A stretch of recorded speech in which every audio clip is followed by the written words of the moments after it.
Welcome, everybody, to the Strength Students Podcast, episode 13. Lucky, number 13. I was going to say that. Happy Halloween, Lucky 13. It's November 5th. Halloween's over. I didn't even mean to make that rhyme, and it did. That was cool. That was tight. Jones. So what we're talking about today, it's just me and the old lady today. You're the old ball and chain.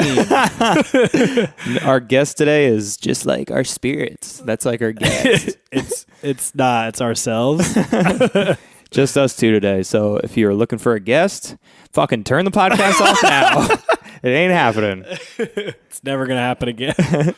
We're talking about each other's roads in fitness. So each of our paths in fitness, kind of how we started out, why we're doing what we're doing, and kind of what we're doing now with our training and with our clients and things like that, just so everyone can kind of get to know more about us, and why we're here doing the podcast, what we're doing with the podcast, and where we're going with life. True. All true. I have nothing to say to that. But before we get started, great insight. You said it all, man. So social media, we are Strength Students Podcast on Facebook and Instagram, Strength Podcast on Twitter. Also, we're going into our personal stories today, so we wanted to give out our personal emails. If you guys have questions. Don't give my Pornhub account. The browser's password? I got that. 1, 2, 3, 4, 5. 696969. All right, so oh Jesus. All right, so our emails, it's nick.strengthstudents@gmail.com, and then it's steve.strengthstudents@gmail.com. Thank you to our sponsor, Google. Totally. Just kidding. Please don't sue us. We have no money. All right, Nick. So how did you get started in fitness? For me, it probably started when I was, it all started when I was 3 years old and I tripped over a dumbbell. A couple years ago. Yes. No, for me, it was probably middle school. I started playing football and realized that I was weak and fat and slow, and I needed to do something about it. So we all used to walk. Where I lived in Westchester, you could walk to the high school, and we used to go up there and lift with the football guys.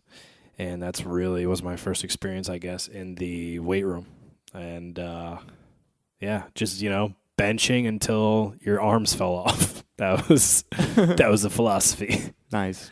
But so it's like bodybuilding based stuff, like just it was trying to get in shape. Yeah, it was. It was football stuff. It was running. We didn't really get in a squat or deadlift. Didn't really happen at 13. I realized we did benches and leg presses and like curls. Yeah, right. And that's where I would say that's pretty standard across the board. Probably. It was what you could see in the mirror. I wanted to have the biggest chest in the world, and I think I accomplished that. Still, I haven't benched at all, and it's. You have the biggest chest in the world? Yeah, dude. Damn, man. It just never goes away. Pretty impressive. Not bigger than my chest of dreams, dude. Oh man, not bigger than that beard of yours, or that coif. What do you call your hair? What is that? I call it super dope. That's what I call it. It's not what females say. Anyways, go ahead. So that's it. That's it, man. Okay, cool. I was just that's training. How you got into fitness. Word. And then it went into high school and stuff like that. But I started playing football, and let's see, in high school. So freshman, sophomore year, it was training strictly for strength. I was like, all right, I need to get stronger to play football. Duh, right? I was still very chubby. I was a lineman, so a little chubby guy. Around junior year, though, I leaned out a lot. I don't know if it was my body maturing or I got stronger or whatever it was, or just the years of lifting. Then I started to see, oh, wow, there's an aesthetic side to working out. You could actually work out to look good. It's not just for football. Oh my God. And that kind of led me to that. And junior, senior year, just ripping for football, trying to get as strong and as big as possible. And I also was obsessed a little bit with bodybuilding. That happened more after high school, but that was pretty much my that was how I got started from there. Word. Yeah. You can ask me. No, man. This isn't about you. It's about me. It's about the fucking podcast, dude. So, Steven, how did you grow that? How did you get started in fitness? What started it for you? So I got started in fitness when I was pretty young, I would say, probably like 11 or 12. And as far as like I guess you could call it structured workout routine, weekly, daily type thing, we had a little like dip and pull-up station in our garage that my dad had bought for him to use. And I kind of just started using it. Started doing dips, started doing pull-ups. I started doing like knee raises and leg raises for your core, and like just started using that machine. That's it. A lot of body weight stuff, which was, looking back, probably for the best. Yeah, I went right to the weights. You're a smart guy. Yeah, I just did body weight stuff. It was cool. And then I did a lot of like running and sprints outside. We had like an elliptical. I used it like a couple times, but I liked more of doing I liked going doing like hill sprints, and I would do sprints and things like that. And for me, it was mainly just like performance based. Just wanted to be bigger and stronger for football. That was pretty much at that time it was pretty simple. It was just like get bigger and get stronger for football. And then I kind of started to, as you hit puberty and things like that, started to pay more attention to my body, and I think I developed a pretty like warped sense of that when I was younger, always feeling like I was very twiggy and sticky and not big enough. And that kind of added some motivation right there, whether that be a good thing or a bad thing. That was just the reality that kind of added to it. So it started as like, I just want to get bigger and stronger for football, play better because I love football. And then it turned into like, the only way I'm going to get appreciation from a female or from anyone else is if I have big arms, because that's who seems to get all the I went the same route. I absolutely feel you. Okay. Right. So I would have given my 11 or 12-year-old self a hug and probably said that, what, just focus on the performance and just making yourself better. Don't worry about the other stuff. But yeah, right. I mean, that's how I got started with that. Pretty young. And then as far as like the educational stuff, like in college, studied physical education, exercise science, and that kind of opened the door for, okay, I feel like I want to make this part of my, part of a career. And I wasn't too sure what that was. Wasn't too sure what I wanted that to be. At first, I thought it was a physical education teacher. And then I was kind of like, no, I don't think this is it. And so I got sidetracked a little, started doing like graphic design and things unrelated to fitness, and spent a couple years out of fitness. And I think that was important because it kind of reeled me back in, and it was kind of like the old situation of, if you love something, let it go. If it's meant to be, it'll come back. And it kind of came back. It was like, I feel like I want to be part of the physical fitness culture again. So that's when I got into personal training, which you actually, you hooked me up into that. Right. Got me my first personal training job. And that's when I kind of realized, okay, I have a pretty solid knowledge base, and I got a pretty good education, and I have a pretty solid amount of experience to maybe help some other people, maybe impact some other people. And I would say, that's pretty much my start. Yeah. Now that you said all these things, I'm thinking of things that I didn't say from my journey. I kind of ended at high school now that I think about it. So I'm going to recap a little bit real quick. For me, it was high school. It was, I graduated high school, and then I was just lifting, straight up lifting. Went to community college, didn't do too well in high school. And I kind of didn't know what I wanted to do career-wise or school-wise. So I'm at community college, and two of my buddies went to Springfield College, and went up to visit them. And I was like, all right, what are you guys doing for your major? And they're like, exercise science. I was like, that's a thing? Hold up, you could do that? So, and then I went to the school. I went up and visited them every weekend. I loved it. Had a blast. It was fun, as well as like I knew the tradition behind Springfield. So all my efforts from there on out were to get in. And I tried 3 times to get into Springfield. I got in on the 3rd time. College algebra was rough for me. And I got in there and kind of fell in love with the whole exercise science world. I trained predominantly probably like a bodybuilder post high school. I would literally read Flex magazine and go, all right, I'm doing this today. I'm doing John Cena's shoulder workout. Or I'm doing what Evan Setapani's tricep workout. That's what I'm doing. Or Arnold's chest and back. That's what I would do. I just read Flex and go to the gym. It's funny, though, that stage of life, when you're kind of, and you don't know it at the time, but you're experimenting with different programs and different things. At the time, you're just saying, oh, this workout looks good, and I want to look like that, so I'm going to do it. But what I don't feel like we realize is at the time we were like experimenting. you know? Oh, yeah. And that has led to, I personally believe that not only us, but other fitness professionals, people who did the same thing, grew up in the same era, reading the same magazines and watching the same videos and just saying, not looking at the science of anything or the study of anything and just saying, I'm going to do that workout and just try it. We were experimenting. Yeah. You know, and that led to whatever experience we have now. Absolutely. Absolutely. So I got into that, power lifted for a hot minute in college, kind of transitioned into that. I was kind of, like I said, I was very heavy. So I was like, oh, powerlifting, this, I'm going to try this. You don't have to look that great. No offense out there to any powerlifters. Anthony Beccarelli, you look fantastic. Yeah, so I did that for a little bit. Graduated with my degree from Springfield 2011, and I thought, I want to be a collegiate strength coach. That's what I want to do, and that's what I thought I'm going to do for the rest of my life. I would watch videos on LSU, all the big schools, and ended up landing an internship in Missouri. Was there for a whole summer as an internship. Realized it's not for me.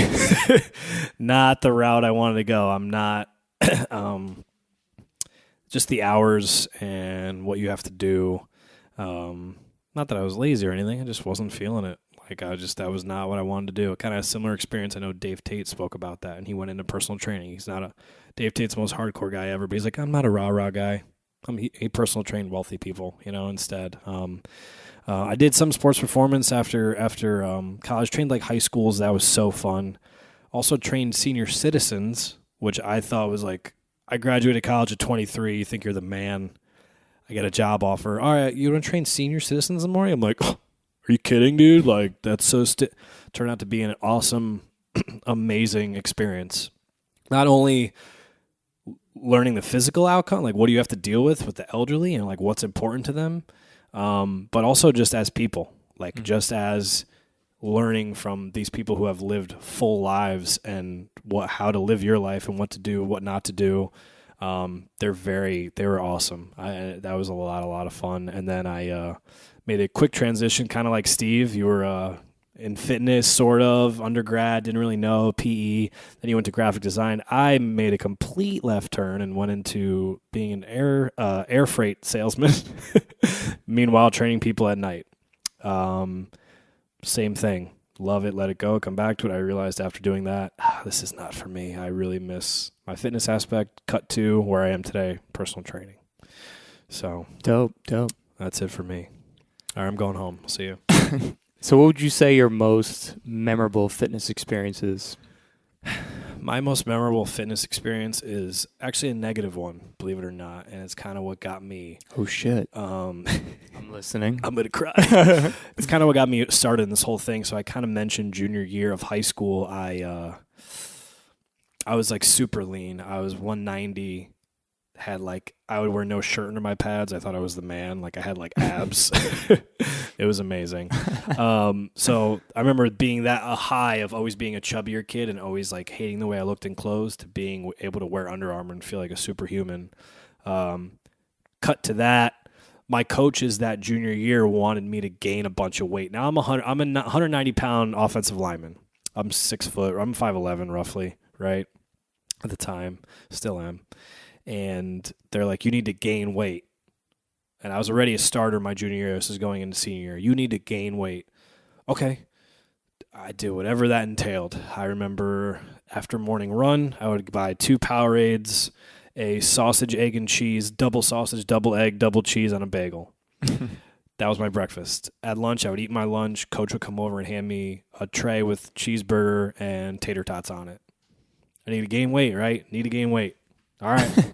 I was the smallest dude on the line, but so very sound nutritional guidance. Oh yeah, man. I mean, don't get me wrong, you could get away with that stuff at that age, kind of. Kind of, yeah. Like don't get like a little bit, absolutely. I could eat McDonald's then and be fine. Now I'll eat it and feel like I'm gonna die. Oh, we used to rip McDonald's before practice. We used to have contests of who could eat the most McChickens before practice. Right. I had McDonald's before practice one time. Holy crap! I had to run to the bathroom. I thought I was dying. Anyways, cut to I was 190 junior year. Cut to senior year. We get to camp. I am now 240 pounds. Okay, I'm a guard. Coach is like, all right, yeah, you got to gain some weight, right? So now I'm playing, but I'm severely out of shape. I gained some muscle, I'm sure, but a lot of the wrong weight. I was playing. I remember it was a beginning of camp that year in the summer, and I went from not starting. Well, I was starting. I was just sharing time with another senior who was 5'7", 190 pounds. Who I train his fiance right now. That's really cool. Matt McCormick, if you're listening, I love you. And I don't hate you for it. This was a coach's decision. It was my fault I got fat. So I remember his coach was like, yeah, man, I don't know what happened to you. These were the coaches who told me to gain weight. I don't know what happened to you, but you got really slow. And I remember thinking to myself, I gained 50 pounds. Okay, all right. I'm sorry. I don't know. You told me to gain weight. I gained all the weight. You wanted me to get 240. I was still one of the smallest dudes in the line, me and McCormick and I. So I remember I had to share time that whole year. And that kind of crushed me. Not just for that season. I remember being very done with football after our senior year. We lost a state championship, and that wasn't really even phased. I kind of was like, you know what? I'm done with all of this. I put so much effort in high school into high school football. The 3 days a week, we weren't like an average high school where it's like, all right, show up every fall. We're going to play football. It was like 3 days a week, morning run, lift after school. During the season, it was practice. It was films 2 to 3, 3 to 4 you lifted, 4:30 to 7:30 was practice. Like that was every single day of your life. I lived and died for that. And, it kind of crushed me. I had this guidance. I did what they told me to do, and they're like, yeah, you're too slow. And would kind of like give digs at me the whole season. And I remember thinking to myself, I don't want this. This is the worst feeling. I would never want this to happen to someone else ever again. For me at that moment in time, one of our guys, the same guy who was influenced our guest on episode 10, Paul Finaroli, his neighbor who was a bodybuilder, Mike. That's the guy who I went to. He was the big guy who went to the YMCA every day and lifted weights. And I went up to him after the season ended, the week after, and I said, I am fat and I want to lift with you and I want to train with you. He said, all right. And we became friends, and that's kind of how it happened. But from there, when I realized I wanted to make fitness a career, it was to make sure that these kids had a smart, educated approach to gaining weight and getting big. And me, I wanted to know all the science so no one can tell me I was wrong. Cocky, a little cocky, but like at the same time, I was so scorned by it. I was like, this is never going to happen to someone again. Mm-hmm. And that's why, that's my most memorable experience, what kind of led me down the path. So that was that for me. What was it for you, Steve? What was your most memorable fitness experience? I have a couple. I would say my most memorable experience was just my overall experience going through the strength and conditioning program in college that I went through playing football. Okay. That was probably the most memorable because it was at that point that I had really learned like the science and structure of like legitimate strength and conditioning. Not saying that was the one and only way, but that was one way. Right. And it was very effective, and it was very eye-opening. And it's funny because at the time I understood what we were doing. It was two strong strength days, max like 2 effort. heavy max effort strength days, dynamic. and then 2 dynamic speed days. And I didn't know what the fuck that was at the time. I was West just side like, barbell. Oh, okay. I was like, oh, okay. That's that's what we're doing. That's cool. And then later on in my career, I'm reading about West Side, and I'm listening to these guys speak. I'm like 2 max effort strength days, 2 speed. Oh, we did that in college. Oh shit, that's West Side fucking training. Dude, I did West Side barbell. It's like, damn. Because people would always ask me, be like, you ever try West Side before? And be like, nah, I've like read about it. And then I would think about it and be like, no, yeah, I did do that a lot. That was my entire college career. So that was kind of funny. But yeah, that was my most memorable fitness experience, was going through that. Not only the learning part of it, but just like the ass kicking. And like the shit that we used to do. We used to do wall sits. Right. And this is a common thing. This is not unique to us, but this was personally what we did, and it was just like such shit.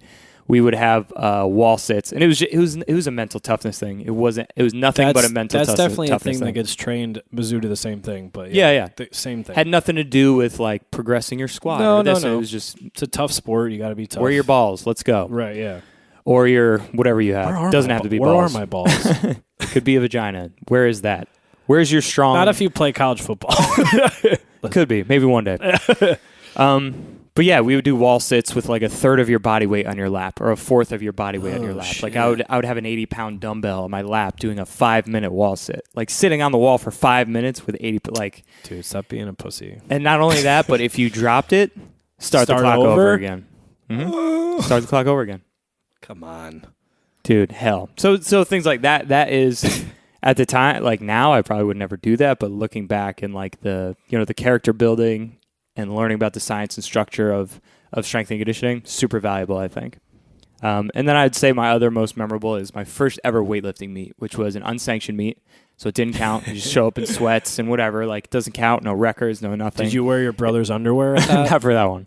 This one I wore my own underwear, which was a G-string. That's the only reason why you placed.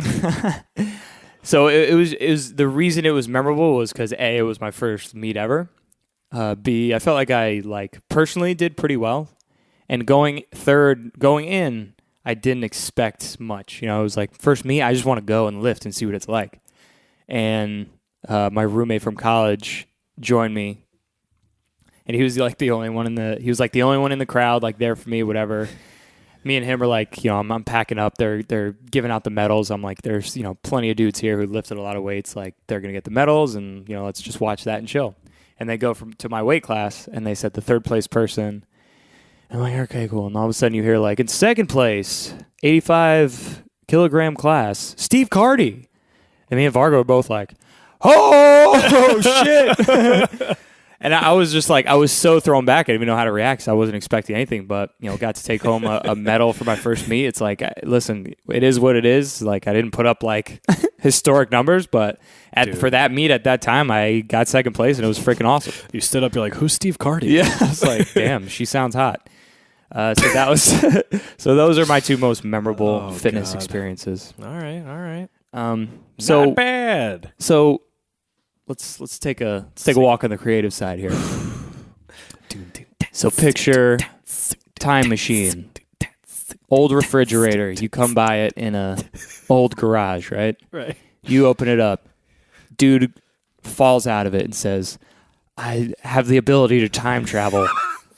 And you're like, who the fuck is this dude? Why are you in my garage? He's like, you're going to go in this refrigerator time traveling device right now, and you're going to go back in time, and you're going to give yourself 3 pieces of advice when you first started training. What would those 3 pieces of advice be that you could tell young Nick Scopoletti? I feel like this has happened to me, except it was a guy, and it was a white van, and he forced me in. He was like, dude, I have Sour Patch Kids, and I was just following him in. That was me. That's how our friendship started. Oh, shit. Makes so much sense now. 3 things I would tell myself. Well, I would have done one thing from your childhood. I would have started with a body weight exercise. I had 0. I can't even think. Like, I don't even think. I skipped right over push-ups and dips and went right to the bench press. So that's one. I definitely would have done some gymnastics, dips, pull-ups. I still struggle with a pull-up, and I think it's because I have 0 base with that. Always being a bigger kid and taller and whatever. Yeah, definitely body weight. And back to the pull-up thing. Number 2, more pulling than pushing. I want to honestly say I think I did in high school. All I did was bench and do triceps, and I never did a bicep or a lat pull down, or I honestly, I don't know why. A lot of shrugs. Whatever I could see in the mirror, that's what I did. Of course, I squatted and deadlifted and all that shit, but whatever. And also, I would learn, this is the third and last thing, and I think this is really important, but it's also hard to be 15 and 16 and have control of this. The mental side of lifting. The mental side of training, sport, anything. The mental side of anything physical. being able to control emotions, control tension, not being scared of the weight, not being scared of the opponent in front of you, and probably confidence overall was definitely something I lacked. And that, you talk about like, oh, I don't want to hear about your confidence and your personal stuff. Like, it carries over into the weight room. It carries over into anything you do. So for me, those would be the three things. It would definitely be more bodyweight exercises, more pulling than pushing, and learning how to be mentally stronger, not just physical, not just looking good, how to be mentally and physically confident and prepared for whatever the task was. Word. Whether it was a 250-pound bench press, which in high school was pretty dope, or the 300-pound kid in front of me who I was like, oh, he outweighs me about 100 pounds. What am I going to do? I should. Just having the mental game, I think, is huge.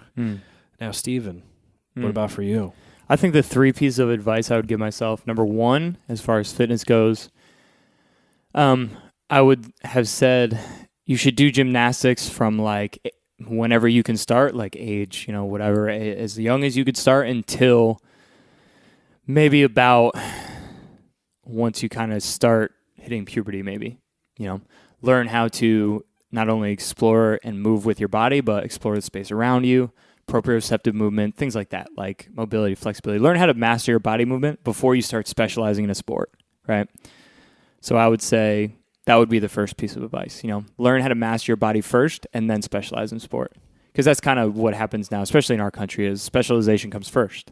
Oh, yeah. Right? Specialization comes first. Like when you start football when you're 8, you start soccer when you're 5, you start, baseball when you're 4 or 5. Like we start with the sport rather than starting with the foundation of the house, which is learning how to move your body. Yeah, and right? if you look at any top athlete, I even know football players that did gymnastics as kids that were freaks in the field, just knew how to move. And you see top CrossFitters. What did they do? Catherine David's daughter, Siobhan. They were gymnasts at one point. They know how to move their body.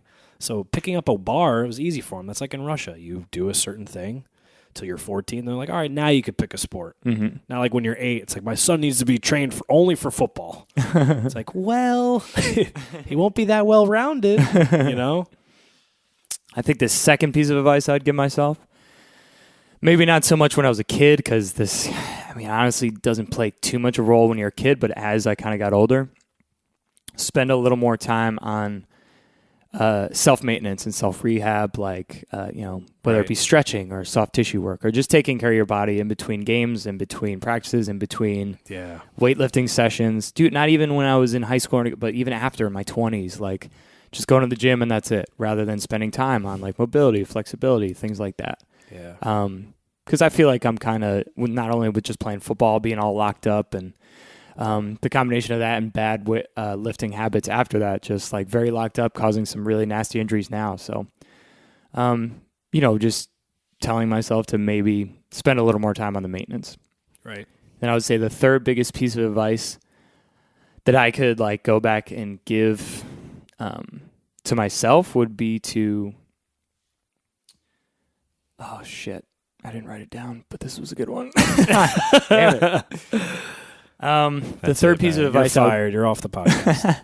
Third piece of advice I would have given myself would have been to just to take it easy on myself a little more. With like your self-talk, you're saying? Yeah. As far as putting too much pressure on myself to live up to certain expectations that don't exist. They only exist in your head. Right. So not putting as much pressure on myself there. I feel like if I could have maybe taught myself that a little younger, you know what I mean? That would help. So just no pressure, have fun with things and learn and grow, and that's it. Don't compare yourself. Don't create unrealistic expectations for yourself. Just be. Right. I think that would be one of the biggest things. Absolutely. Freaking lootly. So what's your why for training? Why do you do what you do? I want to have a dope 6-pack, and I want to pick up mad dudes. What's your why, Steve? No, honestly, my why, it's changed for sure over the years. So at this moment in time, it's definitely movement quality, and that comes first as I see just the older population, the population we see as personal trainers, people that neglected it for so long, and how, down the road things are going to be hard for them movement-wise. Movement is the key to a lot of stuff. Movement and definitely overall health. I come from a family. We don't have any big, as far as like, there's no like heart disease or diabetes or anything crazy. My mother had breast cancer, but that was such a weird fluke. So I do have to watch for some stuff like that. She's the only one in the history of our family to have it. And then on my father's side, we're bigger. We're a big Italian family. My father is a big dude. We could get big very fast. He recently just lost 35 pounds, which is great, and he's feeling better. But I see how he was and how he kind of ignored. He was not even close to what I was like at this age. Training and weightlifting was not even on his mind. And he's kind of paying for it now. The lack of movement I see. He moves very poorly. He has flat feet. He's got plantar fasciitis. He's top heavy. He's never done a squat in his life. And you see it. And I see that and I go, don't want that to be me. 66 years old and having trouble barely moving. I don't have any kids or anything like that, but if he was your grandfather, say, like, he wouldn't be able to do much, with my grandkids. Or my kids, not grandkids. Not that fucking old. Your grandkids are assholes, man. I'm sure they will be. I got my tubes tied, so never mind. That's not happening. But yeah, that's health is probably number one, and movement, and also aesthetics. I don't care who you are. You still care about what you look like. I don't. I definitely care about what I look like, but chasing performance goals are usually more satisfying than an aesthetic goal, because no matter how good you look, I've been stage ready, and you always say to yourself, but you know what I could have had? I could have had that. You'll drive yourself fucking insane if you live your life like that. So yeah, it's definitely health and movement is definitely number one on top, being strong, and then, aesthetics, that's my why. And also, when I look back at the times when I was the most fit and I was hitting the gym and nutrition, everything was on point. Not even talking about shows, not even that. Just as in general, having the perfect balance of I eat good, the weekends I have what I want sometimes. I enjoy it, and I still felt good about the way I looked. My why for fitness, those tie directly into the times I've been the most confident and that I've been the most happy. I could tell you truly, those feelings there's nothing like it. For me, this is going to sound a little vain, but I know people can get with me on this. I have this girly side of me.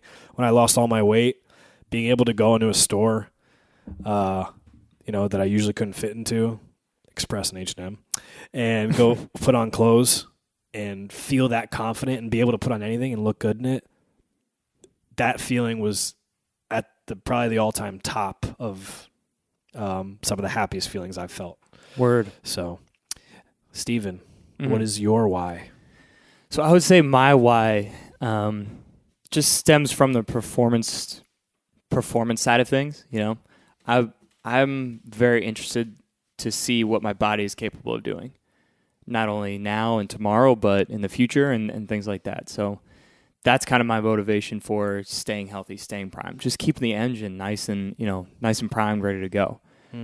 Seeing like how much can I snatch, how much can I clean and jerk, how much can I squat, how far can I run, how fast can I run, how quickly can I do this workout, or how many reps can I do here.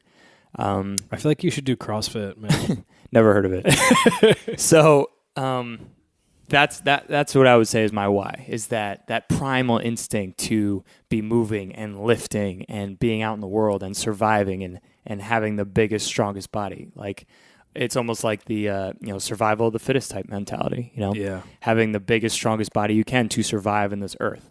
And, I don't think in the day and age we live in, that's not necessarily the case. Yeah, if you don't have the biggest, strongest body, it's not a big deal. I know you run barefoot to work. But but just that we still have that primal instinct, though, to just be the biggest, baddest mofo that we can. Right. And I think that's the performance side of things. That's my why, just to see how well I could perform today, tomorrow, the rest of my life.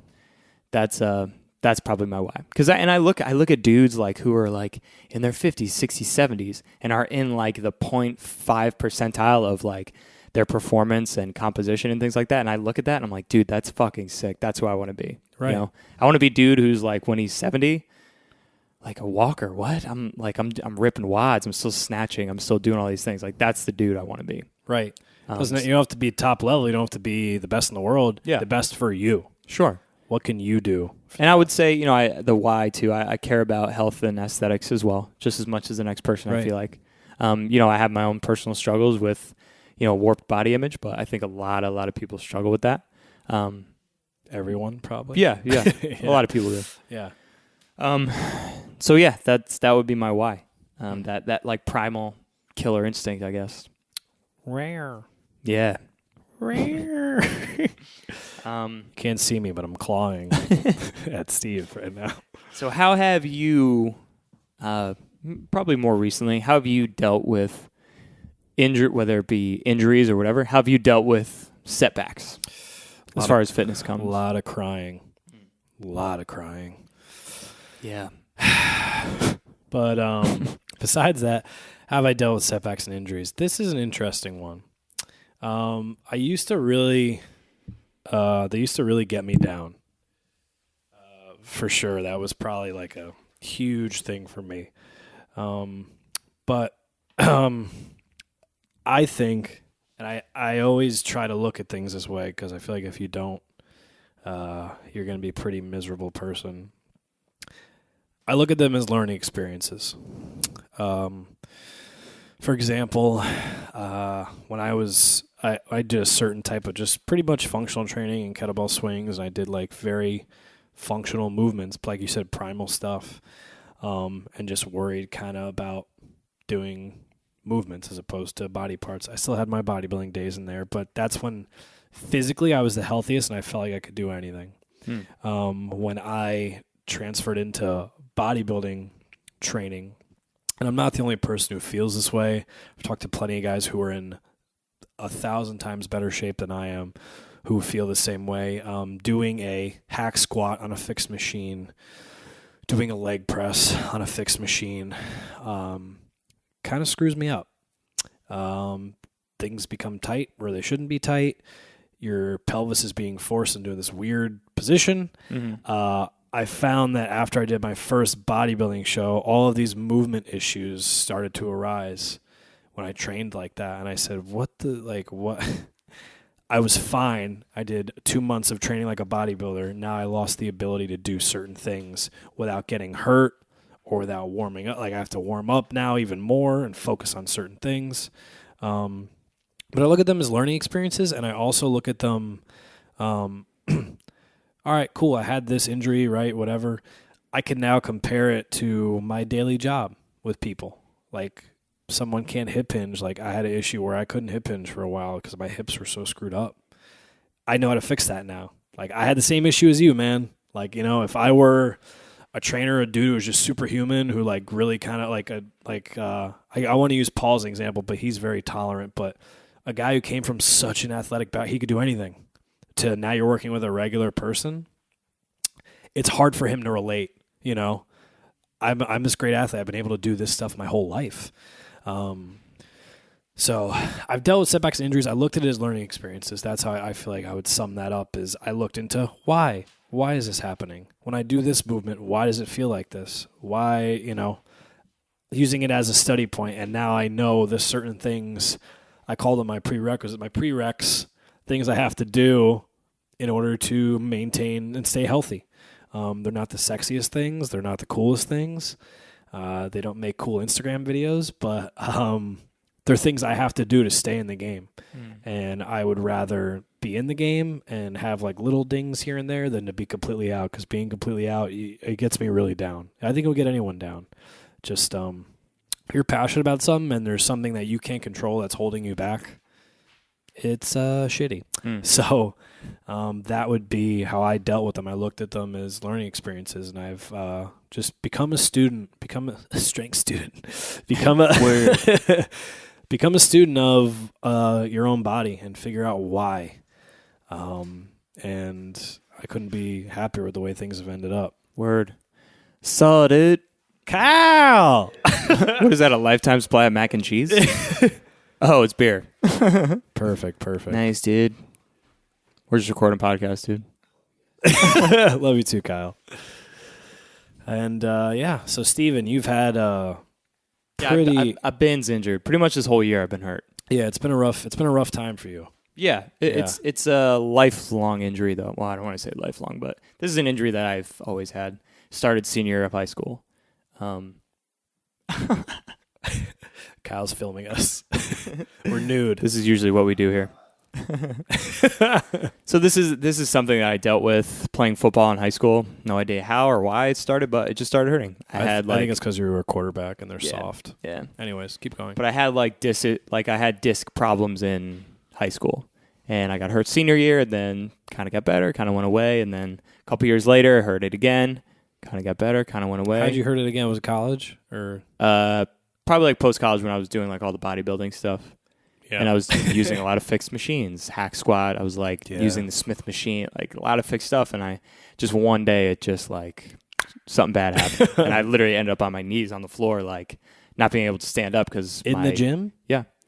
Because my spine couldn't, I would walk to the locker room to get my stuff. I was holding on to things to the locker room. I was my hands, I needed to use support all the way to the locker room. Dude, I didn't know it was that serious. Got into the locker room, got all my stuff, crawled to the car almost, and then and I basically went to the doctor. No, it was just the same thing that happened before. Disc issue, all messed up. And then, kind of got better from there, took better care of myself, great. And now this past year kind of came back again, got hurt again, and the whole year has just been shot. It just keeps coming up and going back and coming up. And I think it was because at first I didn't really take a smart approach to resting and recovery. It was kind of I'd take a week to kind of chill, then I would take another week to kind of say all right, I'm going to kind of go easy. And then by that third week, I'm all right, I'm back. I'm going full bore. I'm going to go 100% everything. And I would, sounds familiar. Yeah. And I would do that for a couple weeks, and then it would kind of bother me again, and I'd just keep doing the same cycle. So I just got to the point where I was all right, I really need to figure out what's going on here and take a little more rest. So I took a lot of time off. You kind of have to swallow a pill there, but there were times where I've just taken an entire week off. But it did help. Mentally sucked.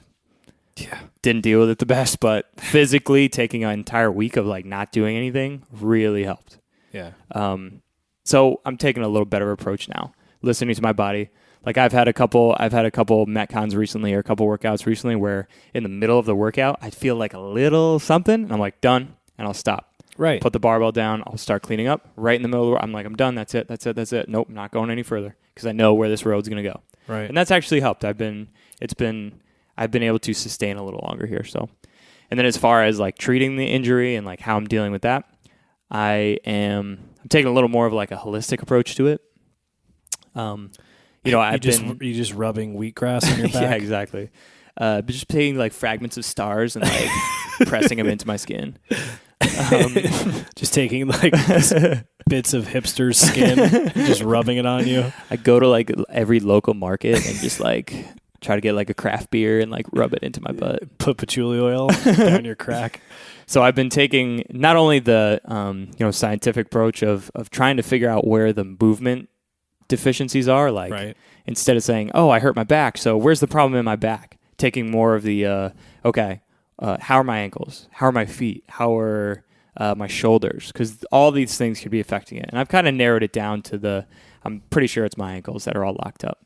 And that's kind of what's causing a lot of movement deficiency, which is causing a lot of pressure on my spine and my hips, and it's causing me to continue to get injured. So taking that approach, but then the holistic approach of just learning more about trigger points and things like that. How if you're emotionally stressed, or how certain stress carries in your back and locks up your diaphragm, locks up your hips. And so that I'm starting to get into that a little more and starting to research that a little more, which has been useful and it's helped. Absolutely.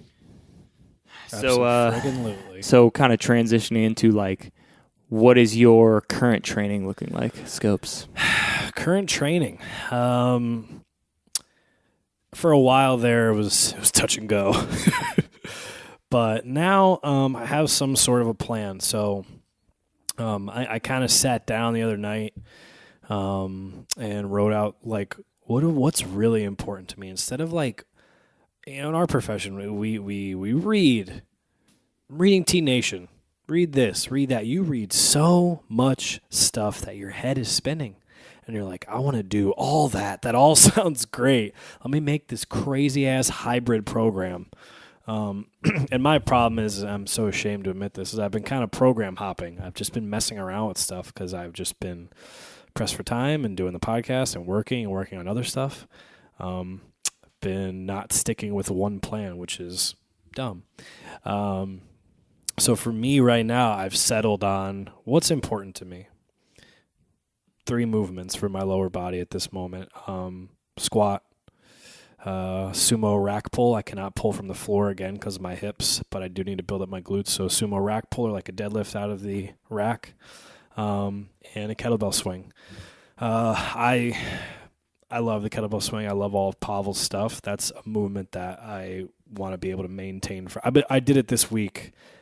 I could tell you what, my back and the glutes and everything, I already feel better. Like, I just feel like I'm in a right position. So for right now, lower body, those are my focus, with a little bit of some accessory like a lunge or a prowler here and there. But it's really deadlift day, swings. That's it. Maybe some lunges. Squat, swings. That's my plan. Like, get in and out. I reread 531 to kind of get what's the simplest program I could do that's the most effective. 5-3. So I reread that. And then I have 2 upper body days that aren't really anything too wild. They are no heavy barbell pressing for right now. For me, my biggest goal is to be able to crank out pull-ups like I used to. It's dismal right now. It's really bad. I know if I stuck to benching and overhead pressing that with a barbell, that I would PR every week for the next 8 weeks, because I haven't done it in a little while. And I know my pressing is always comes back really fast because I was good at it. But for now, I'm dumping the barbell. I'm just sticking with some dumbbell bodybuilding movements. I have like a chest and back day. That's one upper day. Then I kind of have like a shoulder arm day for aesthetics. And then those 2 lower body kind of performance-based days. That's worked really good for me in the past, and I've loved it. And it's definitely helped certain things. As opposed to hips, I do have a pretty big imbalance on shoulder mobility. One side, like if I do a shoulder mobility test, I try to touch my hands behind my back. One side is almost touching. The other side is kind of not even close. So those asymmetries are a big warning sign. So pressing with a barbell gives me tremendous neck pain. And I got to look into that a little bit more. I know my scaps don't sit the right way, and that could be because I'm super weak with pulling and I overdo it with pushing. Anyways, but that's kind of how my training is now. It's taking time for a good warm-up and focusing on solid moves. I don't want to do, and I've done this in the past because my bodybuilding background, and Jim Wendler says this perfectly, you don't want to major in the minors. Like, focus on the big lifts. And you want to do some accessories after? That's an afterthought. Like, focus on getting stronger. Everything else will come together. So I really just simplified my training, and it's just easy. And I almost wanted to get less days in the gym. I was like, I need to do 6 days a week. I'm trying to do 4, maybe 3, because we're working on, me and you are busy guys. We're working on other stuff, our schedules, whatever. So that's my training as of now. What about you? I know you've been getting back into it now. Your back's feeling better. So Yeah, my training now is I'm coming back from injury, so just very gradually, very slowly getting back into the things. So my goal right now, prior to injury, I was doing CrossFit classes and competitor training, which is essentially CrossFit classes 5 times a week. You do 3 days on, then you take a day off, then you do 2 days, then you take a day off, and then you start over again with 3. So 3 on, 1 off, 2 on, 1 off. That's the CrossFit split. So doing classes with that split, and then also doing extra competitor training, which is essentially like another, a class is an hour. It's essentially like another hour and a half worth of training for that day. So that was prior to the injury. Now, coming back from injury, not really taking many classes or taking some things here and there, working on some other movements and things like that. Now I'm starting to take classes again. And that the focus with that is just like next 2 months, just try to consistently take classes every week. That's it. Not try to get too crazy and like I need to get into the competitor training again. I need to start heavy lifting again. I just want to, for the next couple months, focus on getting that base back and just taking classes, getting in the swing of that, and just 100% being recovered from my injury. So that's pretty much where my training is at right now. All right. Yeah, not too glamorous, but I think it's necessary right now. Yeah, yeah. Because you're hurt, you're at zero. Yeah. It's either do something or you can't do nothing. Yeah. Totes. So how have you been educating yourself recently, whether it be the past couple of years, past couple of months? How have you been educating yourself? I don't know how to read, so that's been a struggle. But otherwise, doing real well. How have I educated myself? Probably going back and rereading some things I haven't read in a couple of years. Okay, so like revisiting certain things. I think that's important, man. I also found like old programs I wrote in college. Nice. That's always fun to go look. That's so cool. Like, there's part of me that was like, I'll see these and I go, well, that was dumb, and then I go, damn, that was actually a good one you pulled out. Like, you'll be surprised. Like, yo, I would do that today still. But right now I went back and read 531, like I said, just to get ideas and just focus on simple stuff. I've been digging all the elite FTS guys like John Meadows, who's a professional bodybuilder, and he trains a little differently. He's just got a little different background as far as performance and stuff. Rereading some Pavel's stuff. Pavel Tsatsouline, who kind of is the guy who brought the kettlebell to the U.S., I would say. Reading his stuff, he has a way of just, him and Dan John have a way of breaking stuff down to like the simple, like things that you're like, this is stupid, this is no way this is going to work, like this isn't intense, and things that they end up working out. There's a quick synopsis of this program that Dan John and Pavel give in this book called Easy Strength, which I mentioned in our first episode. It's literally a 40-day program where you pick a main lift, like a deadlift. You pick a push, a pull, an explosive movement, so like a swing or a kettlebell snatch. You do that every day for 40 days. And you're thinking, you deadlift every day? He basically says, say you're a 400-pound deadlifter. I don't care if you come in and it's 2x5 on everything. I don't care if you come in and deadlift 115 that day. 2x5. Is that what you're feeling? Good. Cool. Awesome. Next day, you feel like you could pull 315. 315's moving good for 5. Awesome. Next day, 205 is what it didn't matter. He basically said do the same thing for 40 days, and this is a concept of like greasing the groove and just following simple movement patterns. And I did the program, I'll never forget, about 4 years ago. I thought it was stupid. I added 50 pounds to my deadlift in 25 days. Damn. It's called greasing the groove. Just getting that neurological thing down, something you haven't done in a while. And all my other lifts went up that I paired with it as well. It's just an everyday, such a simple thing that's just 2x5. And he basically says like, don't pound walls and throw chalk on yourself. Like it's just a normal, calm day. Go in, get those done, and get out. So been rereading stuff like that, trying to simplify things because other things are, like I said, busy, and just thinking about other stuff, trying to worry about other things in life, not so much the training. So I want to make the training simple and fun and be able to, so that's what I've been doing to educate myself, just going back to old stuff I haven't revisited in years. Nice. As opposed to trying to learn. I always try to learn new stuff, but I'm focusing a little bit more on what I used to do. And then what about for you, my man? My biggest continuing education actually the past few months has been spending extra time with some of the coaches that I'm surrounded by. Whether it be at my personal training job or my CrossFit coaching job, just spending more time around people who know more things than I do about certain things and can teach them very well. So I'm going to have them teach them to me, That's why you're there, right? Exactly. We have these amazing resources all around us. That's why I'm at my job. I look at this one dude I train with who's having great results, getting people on track with weight loss and goal setting. So I immediately went to him and said, hey, man, teach me those things you're doing with your clients. Right. I have a dude who has amazing organization with systems, as far as contacting your clients each week and checking up on them without having it to be like spending an hour a day doing it. And he's phenomenal at it. And I went to him, I said, dude, teach me how to do that. And so that's been my biggest thing, setting up certain meetings with these guys. And it's made a huge difference as far as my ability as a trainer to work with not only my clients, but working with myself as well. So that's been the biggest thing, just using the resources that are around me, Yeah. Setting the time, man. Say, hey, man, can I pick your brain? Can you teach me this thing? Like this thing I see you're doing with your clients and your athletes, teach me that thing. Right. Sit down, show me how you do it. Show me your system, I think that's been the biggest thing too. Absolutely. And as far as like reading, I've been more on like the spiritual side of things, the emotional, mental side of things.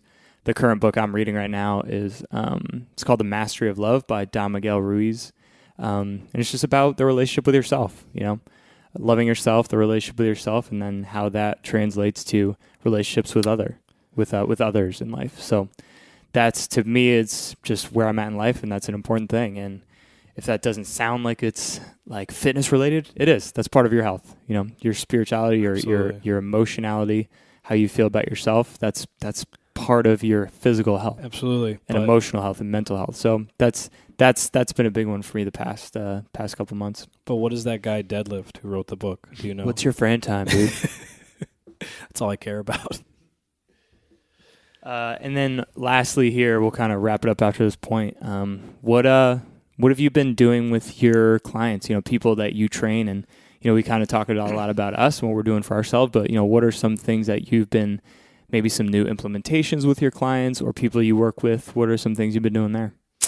For me, like I said, I have, when there's multiple things going on, it's really hard for me to focus. I just don't have that brain. So for me, it's simple things like explaining, as opposed, your clients have this appointment with you every week, and they know they got to be there, and they know you're going to make them do a bunch of stuff. And I'm not a bossy person, so I would never say like, just do this, this, and this. They want to know why. So as opposed to them asking, I've been trying to be more verbal as to why, as opposed like, all right, deadlift, push up, and then we're doing a cable, half kneeling cable chop. I explained to them, okay, we're doing this deadlift. It's lifted because it's raised up because you can't hip hinge. So we're trying to load that pattern where you could safely get into somewhat of a hip hinge pattern. Push up, we're staying on the bar for right now because from the floor, elevated bar, because the bar, floor, it's not good for you at this moment. You just can't, the strength isn't there. We'll build up to that and explaining what I'm doing as opposed to being like a drill sergeant and having like these mapped out things. This is what we're doing. And always trying to have an answer for their questions and for their mobility issues and whatever else they may have. But that I think is what I've been doing to educate. Not so far. We don't really have too much outside contact with a lot of our clients at where I work. Our schedule's handled through somebody, so we're not like, hey, you coming in today? Hey. There's someone that handles all of that for all of the trainers, one person. So for me, it's about within that hour trying to educate them as much as I can, and talk to them about everything. How's your weekend? How's work? Do you just travel? Similar stuff to what we spoke with about a deal, like learning, like, talking to them and letting them know why we're doing what we're doing. The type of people that usually can afford personal training don't just, they are not trying to be barked at. They're just not trying to show up and do whatever. They want to know why. What's your reason? Why does this bother me? You need to have the answer, and if you don't, research it. So that's what I've been doing so far, is educate my clients. I know you've been doing some awesome things, taking some. I'm kind of jealous of your system you got here, but taking some steps to educate your clients. So explain to everyone what you've been doing with that. Yeah, so some new implementations, kind of like what I just mentioned, like just learning things from some different coaches, and I picked up some really useful tools to just help me be a better trainer and be more accessible to my clients, but also to hold them accountable, or help hold them accountable.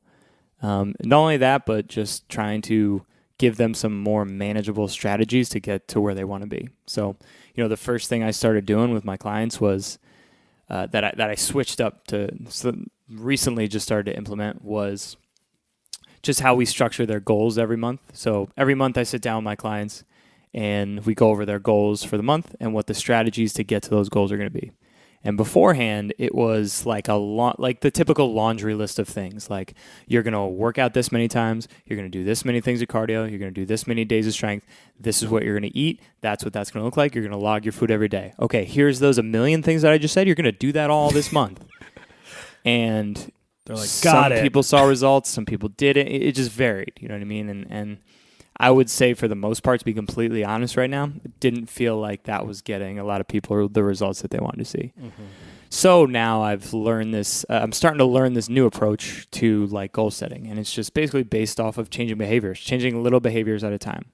And one of the trainers that I work with, he's been doing a lot of work with precision nutrition the past few years. And he has this stuff down.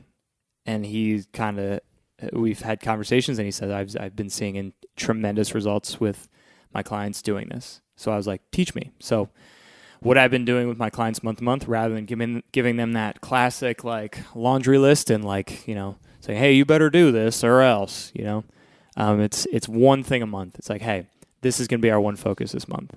And you talk to them. You don't sit there and dictate to them what their behavior is going to be. You get it out of them, right? Because everyone knows what they need to do. Everyone knows how to eat healthy. Everyone knows what they need to do to change. You just need to get it out of them. So it's a question-based process. You ask them where they feel like they need to improve, what they feel like they need to improve on, and eventually that weeds out their focus, what they need to focus on, the one thing that they need to focus on, right? And you also use your professional expertise to kind of guide them there. But it's all based off of behavior change. So rather than saying, hey, our goal for this month is to get to 35% body fat next month, that's a measurable goal, but that's not a behavior goal. Right. What are the things you're going to do this month in order to get to that goal, right? So, I'll give you an example. Let's say I'm training with someone and they need to get their body fat down, and they're clearly just not eating enough protein. Rather than saying, all right, well, guess what? This month you need to eat X amount of grams of protein. You just need to hit that number, right? Saying, okay, you're eating protein with 1 meal a day. Let's try this. Let's try eating it with 2 meals a day. Right. Okay, let's try that for the month. Let's just get you to change the behavior, okay? And honestly, usually something like that, after about 2 weeks, it won't take the whole month. It'll be 2 weeks. Yeah, I've been able to eat protein with 2 meals every single meal. Okay, let's try to bump it up to 3 now. Let's try to get one more day into that protein. So a little more of a step-by-step changing the behavior approach, rather than saying, okay, you've been unfit and unhealthy and haven't eaten well your whole life. Okay, well, now you're going to completely flip and change everything, and this is what you need to do. Here's the laundry list, right? One thing at a time. So that's probably the biggest thing that I've implemented that's actually helped a lot.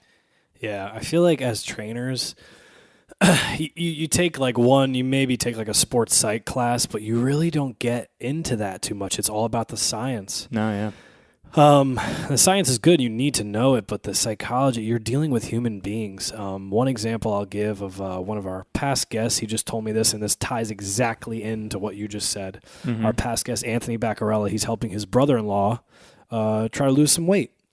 And his brother-in-law was like, all right, Ant, what do I need to do, man? Like, I'm going to lift 7 days a week. He goes, you're only going to drink water? No, not that's it. You're going to drink water. Don't change what you're eating, and you're going to walk every day. Yeah. He's lost 8 pounds this week. That's it. That's all, just little changes at a time. Like, he literally only drink water and go walk. Don't worry about your food at all. Don't change anything yet. You're only drinking water. Holy shit. Like, he lost 8, you know what I'm saying? Like, it's just like, oh, he doesn't have to like burn it down. And that's what we see in gyms all the time, where we see the New Year's resolution, right? This year, I'm not eating carbs for the whole month of January. Mm-hmm. And by February, they're gone. They burnt themselves out, as opposed to like, I'm not going to have beer. Yeah. I'm just going to drink water. Well, I feel like that's where we get lost as trainers. I think the first thing we do is we say, we try to, we take the ease, the easiness for us of like eating healthy and working out consistently. We take that and we try to impose it on other people, and we try to project that on other people. Like, oh no, you need to just do it. You need to just eat like this and work out like this. So we'll take someone who hasn't ever worked out in their life, and we'll say, all right, you're going to work out 4 times a week. You're going to change everything you're eating. You're going to eat this, and that, and you just got to do it. And when they don't do it, we say, oh, well, you're cheating. No, you're cheating. Don't do that. You need to get back on it. What's wrong with you? And it's like, that's not going to happen. That doesn't help them feel too good about what they just signed up for, the money they're giving you every week. And that's like what Adil Ansari said on when he had him on, that habitual change, Absolutely. That's what you need. You need those slow steps, right? If someone has worked out maybe 2 times in their life, you're not going to sit in front of them and say, all right, starting tomorrow, you're going to work out 4 times a week. Yeah. You're going to say, all right, hey, let's start with getting in here once a week consistently. Right. Oh, okay, you're getting in here once a week consistently now? Great. Let's make it twice. Oh, okay, cool. So that's a little more consistent now. You feel good with that? Great, let's bump it up to 3 times a week now. Gradually get them into that change. Right. Rather than saying, oh, you've worked out twice a month consistently for the past couple of years. Hey, you're going to work out 6 times a week now. That's not going to change anything. Twice a week. That might be sustainable for 1 week, and then after that, the person's going to fall off. Right. That's definitely, like, I'll use us as an example real quick, like for food prep. Do you remember food prepping at all when you were 19, 20, 21, 22? No. I don't remember doing any of that. The diet was horrible. Probably just within this last year, now I don't leave my house without prepped food that I made. That's a habit that it took me, how long? I've been training since I was 14. Yeah. So we'll say on my own, like college. So it's taken me almost 10 years post high school to be able to build a habit, a decade, to build a habit to where I have a planned set of food that I made for myself. 10 years. I got it done earlier in life than most, but still. It takes the time to spark that change. Right. All right, so we're going to wrap this one up. Thanks for joining us, folks. Any jokes or anything like that? One thing we did forget to say in the beginning, give us a 5-star review on iTunes. Oh, yeah, hit us up on iTunes, Stitcher, give us some review action. Yeah. 4 or 5 stars. Nothing less than 3. We'll take 1. That's no. And we'll give our emails again. So I'm nick.strengthstudents@gmail.com, and then Steve is steve.strengthstudents@gmail.com. If you have any questions about whatever we talked about in any of the episodes, not just this one, please feel free to contact us. We're always down to help people. So yeah, that's pretty much it. I have 0 jokes. I'm just really hungry and kind of want to go home. Yeah, I'm pretty starving too. All right, guys, thank you for joining us. We'll see you next time. Bye. See ya.